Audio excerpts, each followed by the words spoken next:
আসসালামু আলাইকুম সবাইকে। ইসরায়েলের বিরুদ্ধে একটা ঘূর্ণিঝড় শুরু হচ্ছে, যে বঙ্গোপসাগরে ঘূর্ণিঝড় শুরু হয় সেইভাবে সেই লঘুচাপ তৈরি হচ্ছে। একদিন এসে এটা ইসরায়েলকে উড়িয়ে নিয়ে যাবে। বর্তমানে মিউজিক ইন্ডাস্ট্রির বিভিন্ন আর্টিস্ট লাইক বব ডাইলান, নিকাপ, ওরা ইসরায়েলের বিরুদ্ধে স্লোগান দিচ্ছে এবং ওদের ফলোয়ারকে ইসরায়েলের বিরুদ্ধে দাঁড়াতে উৎসাহ জাগাচ্ছে। Plus American Hollywood film industry এখন ইসরায়েলের বিরুদ্ধে রুখে দাঁড়াচ্ছে। নতুন যে সুপারম্যান বেরিয়েছে সেই সুপারম্যান অ্যান্টি জেনোসাইড।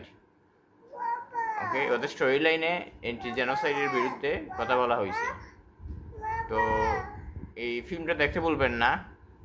তো এটা কি, এটার সিমটম হলো ইসরায়েলের পতন খুবই শীঘ্রই হবে এবং যে ঘূর্ণিঝড় শুরু হয়েছে সেই ঘূর্ণিঝড়ের মাধ্যমে ইসরায়েল খুবই শীঘ্রই উড়ে যাবে।